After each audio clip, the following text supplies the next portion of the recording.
News when you want it with Bloomberg News Now. I'm Nathan Hager. And I'm Karen Moskow. Karen, we begin in the nation's capital where House Republicans have overcome a critical procedural hurdle to advance President Donald Trump's multi-trillion-dollar tax and spending package, moving toward a final vote later this morning on the president's big, beautiful bill. The Republican Speaker, Mike Johnson, is projecting confidence. We're in a good place right now. This is the legislative process. This is exactly how I think the framers intended for it to work. And House Speaker Mike Johnson predicts the bill will get across the finish line in time for the president's July 4th deadline tomorrow. He can afford only 3 Republican defections in the tightly divided House. A key issue for many reluctant GOP members is the cost of the legislation. The $3.4 trillion Senate bill adds more to the deficit than an earlier House version that clocked in at $2.8 trillion.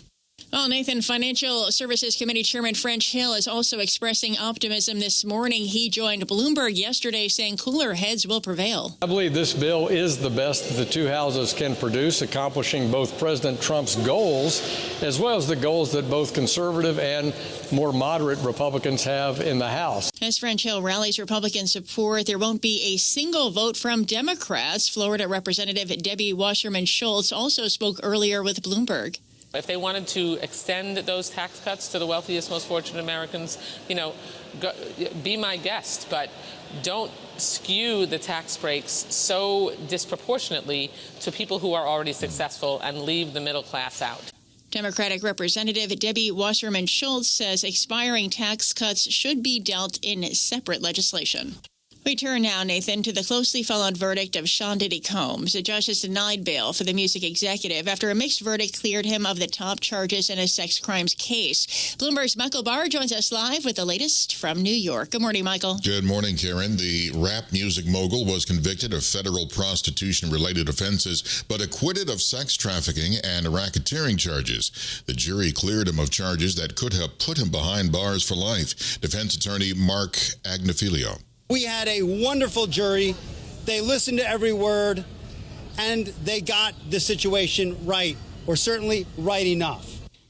The judge denied Combs bail, citing a pattern of violence. The 55-year-old Combs has been in jail since his September arrest. He still stands convicted of 2 counts that carries a maximum of 10 years each in prison. In New York, Michael Barr, Bloomberg Radio. Nathan? All right, Michael, thanks. Turning to markets now, following another record close for the S&P 500, futures are kind of holding steady on this holiday shortened trading week. Despite continued uncertainty over interest rate cuts and President Trump's economic agenda, investors remain cautiously optimistic. That includes Morgan Stanley cross-asset CIO Jim Caron, who thinks there is upside risk to markets. When we saw the upside surprise in earnings in the first quarter, typically what analysts would do is they would increase their full-year earnings run rates and their earnings forecast. Yeah. They didn't. They actually took it down because of the tariff uncertainty.